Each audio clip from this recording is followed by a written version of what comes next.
ಬಳ್ಳಾರಿಯಲ್ಲಿ ನಡೆದಂತಹ ಬ್ಯಾನರ್ ಗಲಾಟೆಗೆ ಸಂಬಂಧಪಟ್ಟ ಹಾಗೆ ಈಗ ಕೇಂದ್ರ ಸಚಿವ ಎಚ್ ಡಿ ಕುಮಾರಸ್ವಾಮಿ ಮತ್ತೆ ಗುಡುಕ್ತಾ ಇದ್ದಾರೆ, ಪ್ರಶ್ನೆ ಮಾಡ್ತಾ ಇದ್ದಾರೆ. ಬಳ್ಳಾರಿಯಲ್ಲಿ ಪೊಲೀಸ್ ಅಧಿಕಾರಿಗಳ ಸಭೆಯನ್ನು ನಡೆಸೋಕೆ ಡಿ ಕೆ ಶಿವಕುಮಾರ್ ಯಾರು, ಅವ್ರಿಗೆ ಏನು ಅಧಿಕಾರ ಇದೆ ಅಂತ ಹೇಳಿ ಪ್ರಶ್ನೆ ಮಾಡ್ತಾ ಇದ್ದಾರೆ. ಉಪಮುಖ್ಯಮಂತ್ರಿ ಅಂದ್ರೆ ಅವರೇನು ಮುಖ್ಯಮಂತ್ರಿಯ ಒಂದು ಸ್ಥಾನ ಅಂತ ಅನ್ಕೊಂಡ್ಬಿಟ್ಟಿದ್ದಾರೆ. ಬರೀ ಅದು ಒಂದು ಮಂತ್ರಿಯ ಸ್ಥಾನ ಅಷ್ಟೇ. ಇದು ಕೇಂದ್ರ ಸಚಿವ ಎಚ್ ಡಿ ಕುಮಾರಸ್ವಾಮಿ ಮಾತನಾಡ್ತಾ ಇರುವಂತಹ ಮಾತುಗಳು. ಯಾಕಂದ್ರೆ ಬಳ್ಳಾರಿ ಗಲಾಟೆ ಏನಿದೆ ಅದನ್ನ ವ್ಯವಸ್ಥಿತವಾಗಿ ಮುಚ್ಚು ಹಾಕೋಕೆ ಸರ್ಕಾರ ಎಲ್ಲಾ ರೀತಿಯಾಗಿ ಪ್ರಯತ್ನ ಪಡ್ತಾ ಇದೆ. ಈ ನಿಟ್ಟಿನಲ್ಲಿ ಈಗ ಡಿ ಕೆ ಶಿವಕುಮಾರ್ ಅಧಿಕಾರಿಗಳ ಒಂದು ಸಭೆಯನ್ನು ಮಾಡಿದ್ದಾರೆ. ಇದು ಯಾಕೆ? ಅವ್ರಿಗೇನೊಂದು ನೈತಿಕ ಹಕ್ಕಿದೆ, ಸರ್ಕಾರ ಅವ್ರದ್ದೇ ಇರಬಹುದು, ಆದರೆ ಗೃಹ ಇಲಾಖೆಯಲ್ಲಿ ಹಸ್ತಕ್ಷೇಪ ಮಾಡೋಕೆ ಇವ್ರು ಯಾರು, ಇವ್ರಿಗೆ ಯಾವ ಅಧಿಕಾರ ಇದೆ ಅಂತ ಹೇಳಿ ಎಚ್ ಡಿ ಕುಮಾರಸ್ವಾಮಿ ಪ್ರಶ್ನೆ ಮಾಡ್ತಾ ಇದ್ದಾರೆ. ಈ ಒಂದು ಗಲಾಟೆಯಲ್ಲಿ ಏನು ಬಳ್ಳಾರಿಯಲ್ಲಿ ಕಾಂಗ್ರೆಸ್ ಕಾರ್ಯಕರ್ತ ಸಾವನ್ನಪ್ಪಿದ್ದ, ಎರಡೂ ಗುಂಪುಗಳ ಕಡೆಯಿಂದ ಗುಂಡಿನ ದಾಳಿಯಾಗಿತ್ತು. ಆರೋಪ ಪ್ರತ್ಯಾರೋಪ ಎರಡೂ ಕೂಡ ಮಾಡ್ತಾ ಇದ್ದಾರೆ. ಎರಡೂ ಕಡೆಯಿಂದ ಬಿಜೆಪಿಯ ಜನಾರ್ದನ್ ರೆಡ್ಡಿ ಹೇಳ್ತಾ ಇದ್ದಾರೆ, ನನ್ನನ್ನು ಮುಗಿಸೋಕೆ ಕೊಲೆ ಮಾಡೋಕೆ ಸಂಚು ಮಾಡಿತ್ತು, ಅದಕ್ಕೋಸ್ಕರ ಈ ಒಂದು ಘಟನೆಯನ್ನು ಆಯಿತು, ಅವರು ವ್ಯವಸ್ಥಿತವಾಗಿ ರೂಪಿಸಿಕೊಂಡು ಪ್ಲಾನ್ ಮಾಡಿಕೊಂಡು ಬಂದಿದ್ರು ಅಂತ ಹೇಳಿ. ನಾರಾ ಭರತ್ ರೆಡ್ಡಿ ಹೇಳ್ತಾ ಇದ್ದಾರೆ, ಇಲ್ಲ ನಾವು ಮಾಡುವಂತಹ ಕಾರ್ಯಕ್ರಮವನ್ನು ತಡೆಯೋ ಉದ್ದೇಶದಿಂದ ಇವರು ಇಲ್ಲ ಸಲ್ಲದ ರೀತಿ ಗಲಾಟೆಗಳನ್ನು ಎಬ್ಬಿಸಿದ್ದಾರೆ. ಇದಕ್ಕೆಲ್ಲ ಕಾರಣ ಜನಾರ್ದನ್ ರೆಡ್ಡಿ ಅವರ ಬೆಂಬಲಿಗರು ಅಂತ ಅವರು ಹೇಳ್ತಾ ಇದ್ದಾರೆ. ಇಬ್ಬರು ಕೂಡ ಆರೋಪವನ್ನು ಮಾಡ್ತಾ ಇದ್ದಾರೆ. ಎರಡೂ ಕಡೆಯಿಂದ FIR ಆಗಿದೆ. ಈಗ ಕೇಂದ್ರ ಸಚಿವ ಕುಮಾರಸ್ವಾಮಿ ಅವರು ಮಾತನಾಡ್ತಾ ಇದ್ದಾರೆ, ಡಿ ಕೆ ಶಿವಕುಮಾರ್ ಬಳ್ಳಾರಿಯಲ್ಲಿ ಯಾಕೆ ಪೊಲೀಸ್ ಅಧಿಕಾರಿಗಳ ಸಭೆಯನ್ನು ಮಾಡಿದ್ರು, ಅವ್ರಿಗೆ ಏನು ಹಕ್ಕಿದೆ? ಎಲ್ಲೋ ಒಂದ್ ಕಡೆ ಏನೋ ಈ ಒಂದು ಕೇಸನ್ನು ಮುಚ್ಚಾಕೋಕೆ ನೋಡ್ತಾ ಇದ್ದಾರೆ, ಅವ್ರದ್ದು ತಪ್ಪಿದೆ ಅಂತ ಕಾಣಿಸುತ್ತೆ. ಹೀಗಾಗಿ ಅವರು ಈ ರೀತಿಯಾಗಿ ನಡೆದುಕೊಳ್ತಾ ಇದ್ದಾರೆ ಅಂತ ಹೇಳಿ ಉಪಮುಖ್ಯಮಂತ್ರಿ ಡಿ ಕೆ ಶಿವಕುಮಾರ್ ಅವರಿಗೆ ಪ್ರಶ್ನೆ ಮಾಡ್ತಾ ಇದ್ದಾರೆ. ಯಾವುದೇ ರೀತಿಯ ಅಧಿಕಾರ ಇಲ್ಲ, ರಾಜ್ಯದಲ್ಲಿ ಇರೋದು ರಬ್ಬರ್ ಸ್ಟ್ಯಾಂಪ್ ಸಚಿವರ. ಹಾಗಾದ್ರೆ ಗೃಹ ಸಚಿವರು ಏನ್ ಮಾಡ್ತಾ ಇದ್ದಾರೆ? ಅವ್ರ ಕೆಲಸ ಅದು, ಅವ್ರ ಸಭೆ ಮಾಡ್ಬೇಕು, ಇವ್ರು ಯಾಕೆ ಮಾಡ್ತಾ ಇದ್ದಾರೆ ಅಂತ ಹೇಳಿ ಕೇಂದ್ರ ಸಚಿವ ಕುಮಾರಸ್ವಾಮಿ ಮಾತನಾಡ್ತಾ ಇದ್ದಾರೆ. ಅವ್ರು ಮಾತನಾಡಿದ್ದಾರೆ ದೆಹಲಿಯಲ್ಲಿ ತಮ್ಮ ಗೃಹ ಕಚೇರಿ ಏನಿದೆ ಅಲ್ಲಿ ಈ ರೀತಿಯಾಗಿ ಹೇಳಿಕೆಯನ್ನು ಕೊಟ್ಟುವಂತ. ಬಳ್ಳಾರಿಯಲ್ಲಿ ಪೊಲೀಸ್ ಅಧಿಕಾರಿಗಳ ಸಭೆ ನಡೆಸಿದ್ದಾರೆ ಇವರು. ಯಾಕೆ? ಹಾಗಾದ್ರೆ ಗೃಹ ಸಚಿವರು ಇಲ್ಲ, ಗೃಹ ಸಚಿವರು ಇಲ್ಲೇ ಇಲ್ವಾ ಕರ್ನಾಟಕದಲ್ಲಿ? ಅವ್ರೇನು ಮಾಡ್ತಾ ಇದ್ದಾರೆ? ಅವ್ರ ಕೆಲಸ ಅದು, ಅವರು ಮಾಡ್ತಾರೆ. ರಾಜ್ಯದಲ್ಲಿರುವಂತಹ ಗೃಹ ಸಚಿವರು ಹಾಗಾದ್ರೆ ಹೆಬ್ಬಟ್ಟು ಸಚಿವರ ಅವರು ಅಂತ ಪ್ರಶ್ನೆ ಮಾಡ್ತಾ ಇದ್ದಾರೆ. DCM ಅವರ ಯಾವ ಅಧಿಕಾರದಿಂದ ಅವರು ಬಳ್ಳಾರಿ ಪೊಲೀಸ್ ಅಧಿಕಾರಿಗಳ ಸಭೆ ನಡೆಸಿದ್ದಾರೆ? ಗೃಹ ಇಲಾಖೆಯಲ್ಲಿ ಇವರ ಹಸ್ತಕ್ಷೇಪ ಮಾಡೋದು ಯಾಕೆ? ಇವರ ಹಸ್ತಕ್ಷೇಪ ಮಾಡುವಂತಹ ಒಂದು ಕೆಲಸ ಏನಿದೆ? DCM ಅಂದ್ರೆ ಏನು? ಅವ್ರು ಬರೀ ಮಂತ್ರಿ ಅಷ್ಟೇ, ಬೇರೆ ಏನೋ ಅನ್ಕೊಂಡ್ಬಿಟ್ಟಿದ್ದಾರೆ ಅವರು. ಕಾಂಗ್ರೆಸ್ನ ಸತ್ಯಶೋಧನಾ ಸಮಿತಿ ಏನಿದೆ ಅದರ ಅಧಿಕಾರಿಗಳು ಯಾವ ಒಂದು ಮಾಹಿತಿಯನ್ನು ಕೊಡುತ್ತಾರೆ? ಈ ಒಂದು ವಿಚಾರವಾಗಿ ಕಾರ್ಯಕರ್ತರು, ಕಾಂಗ್ರೆಸ್ ನಾಯಕರು ಘಟನೆಗೆ ಕಾರಣವಾದಂತಹ ಶಾಸಕರ ವಿರುದ್ಧ ಸತ್ಯ ಶೋಧನೆ ಸಮಿತಿಯ ಮುಂದೆ ಏನಿದೆ ದೂರನ್ನ ನೀಡ್ತಾರೆ. ಹಾಗಾದ್ರೆ ನಿಮ್ಮ ತನಿಖೆಯ ಹಣೆ ಬರ ಏನು ಅಂತ ಇದರಲ್ಲೇ ಗೊತ್ತಾಗುತ್ತೆ ಅಂತ ಹೇಳ್ತಾ ಇದ್ದಾರೆ. ನೋಡಿ, ತೀಕ್ಷ್ಣವಾಗಿ ಈ ರೀತಿಯಾಗಿ ಪ್ರಶ್ನೆ ಮಾಡ್ತಾ ಇದ್ದಾರೆ. ನಿಮ್ಮ ತನಿಖೆ ಹೆಂಗೆ ನಡೀತಾ ಇದೆ, ಅದರ ಹಣೆ ಬರ ಏನು ಅಂತ ಗೊತ್ತಾಗ್ತಾ ಇದೆ. ಈ ಪ್ರಕರಣ ಏನಿದೆ, ಇಡೀ ಪ್ರಕರಣವನ್ನ ಮುಚ್ಚಾಕೋಕೆ ಸರ್ಕಾರ ತರಾತುರಿಯಲ್ಲಿ ಕೆಲಸವನ್ನು ಮಾಡ್ತಾ ಇದೆ. ಕೇವಲ ಬ್ಯಾನರ್ ಕಟ್ಟುವ ವಿಚಾರಕ್ಕೆ ಬೀದಿಗಿಳಿದು ಗುಂಪು ಏನಿದು ಗಲಾಟೆ ಮಾಡಿದ್ದು ಸರಿನಾ ಇದು, ಅಥವಾ ಗುಂಡು ಹಾರಿಸಿದ್ದು ಸರಿನಾ? ಮರಣೋತ್ತರ ಪರೀಕ್ಷೆ ನಡೆಸಿ ಆ ನಂತರ ಕೊಲೆಯಾದ ಕಾರ್ಯಕರ್ತನ ಮೃತದೇಹವನ್ನ ತರಾತುರಿಯಲ್ಲಿ ಸುಟ್ಟು ಹಾಕಿಬಿಟ್ಟಿದ್ದಾರೆ. ಯಾಕ? ಕುಟುಂಬದವರಿಗೆ ಇವರು ಅಂತಿಮ ವಿಧಿವಿಧಾನ ನಡೆಸೋಕೆ ಕೂಡ ಅವಕಾಶವನ್ನು ಕೊಡಲಿಲ್ಲ. ಆ ರೀತಿಯಾಗಿ ಮೃತದೇಹವನ್ನ ತರಾತುರಿಯಲ್ಲಿ ಸುಟ್ಟಾಕಿಬಿಟ್ರು. ಯಾಕೆ? ಇದಕ್ಕೆಲ್ಲ ಸರ್ಕಾರ ಉತ್ತರ ಕೊಡಬೇಕಾಗತ್ತೆ. ಇದು ಕುಮಾರಸ್ವಾಮಿ ಒತ್ತಾಯ ಕೂಡ. ಕುಮಾರಸ್ವಾಮಿ ಮಾತ್ರ ಅಲ್ಲ, ಜನ ಕೂಡ ಒತ್ತಾಯ ಮಾಡ್ತಾ ಇದ್ದಾರೆ. ಬಳ್ಳಾರಿಯಲ್ಲಿ ನಡೆದಿದ್ದು ಅಹಿತಕರ ಘಟನೆ, ಸಾವು ಪ್ರಕರಣ ಎಲ್ಲವೂ ಕೂಡ ನೋವು ತರ್ತಾ ಇದೆ ನಮಗೆ. ಕಳೆದ ಒಂದು ವಾರದಿಂದ ಹಲವು ನಾಯಕರು ಬಳ್ಳಾರಿಗೆ ಭೇಟಿ ನೀಡ್ತಾ ಇದ್ದಾರೆ. ಕಾಂಗ್ರೆಸ್ ಪಕ್ಷದ ನಾಯಕರು ಕೂಡ ಸತ್ಯ ಶೋಧನೆ ಮಾಡ್ತೇವೆ ಅಂತ ಹೇಳಿ ಹೋಗ್ತಾ ಇದ್ರು.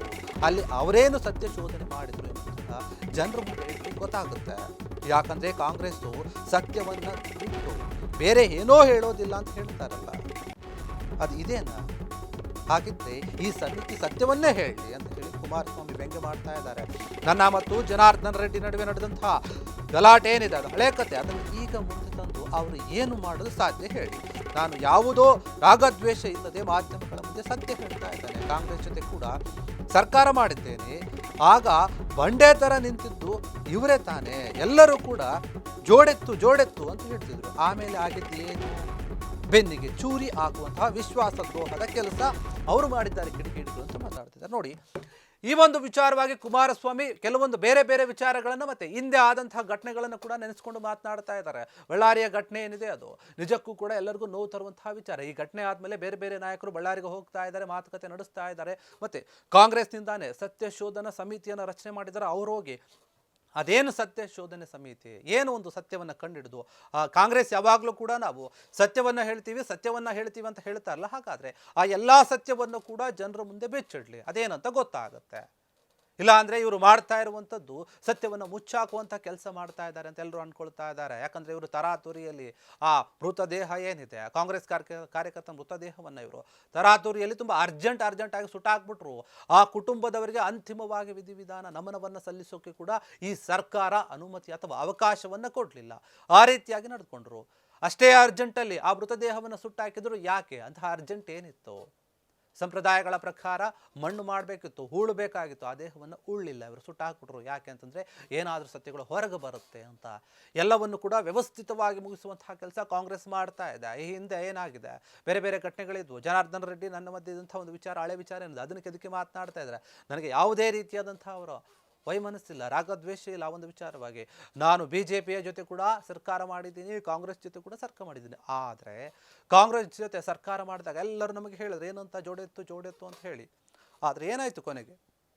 ಯಾವ ರೀತಿಯಾಗಿ ಬೆನ್ನಿಗೆ ಚೂರಿ ಹಾಕಿದ್ರು, ಯಾವ ರೀತಿಯಾಗಿ ಮೋಸ ಮಾಡಿದ್ರು ಅನ್ನೋದು ಕೂಡ ನನಗೆ ನೆನಪಿದೆ. ಅದಕ್ಕೆ ನಾನೀಗ ಮಾತನಾಡ್ತಾ ಇದ್ದೀನಿ. ಏನಂದರೆ ಈ ಬಳ್ಳಾರಿ ಘಟನೆ ಏನಿದೆ, ಇದು ವ್ಯವಸ್ಥಿತವಾಗಿ ಒಂದು ಪಿತೂರಿ ನಡೆದು ಮುಚ್ಚಾಕೋಕ್ಕೆ ಪ್ರಯತ್ನ ಪಡ್ತಾ ಇದ್ದಾರೆ. ಇದ್ರ ಬಗ್ಗೆ ನಿಷ್ಪಕ್ಷಪಾತವಾಗಿ ತನಿಖೆ ಆಗಬೇಕು. ಎಲ್ಲ ಒಂದು ಕಡೆ DK ಶಿವಕುಮಾರ್ ಈಗೇನು ನಡೆಸಿದ್ದಾರೆ ಸಭೆ, ಅಧಿಕಾರಿಗಳ ಸಭೆ, ಪೊಲೀಸ್ ಅಧಿಕಾರಿಗಳ ಸಭೆ, ಅದು ನಿಜಕ್ಕೂ ಕೂಡ ಸರಿಯಲ್ಲ. ಯಾಕಂದರೆ ಅದನ್ನು ನಡೆಸೋಕೆ ಗೃಹ ಸಚಿವರಿದ್ದಾರೆ, ಪರಮೇಶ್ವರ್ ಇವರಿದ್ದಾರೆ.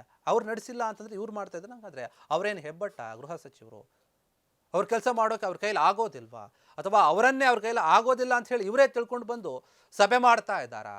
DK ಶಿವಕುಮಾರ್ ಮಾಡಿದ್ದು ಸರಿಯಲ್ಲ ಅಂತ ಹೇಳಿ HD ಕುಮಾರಸ್ವಾಮಿ ಒಂದು ರೀತಿಯಲ್ಲಿ ಪ್ರಶ್ನೆ ಮಾಡ್ತಾ ಇದ್ದಾರೆ, ವ್ಯಂಗ್ಯ ಕೂಡ ಆಡ್ತಾ ಇದ್ದಾರೆ.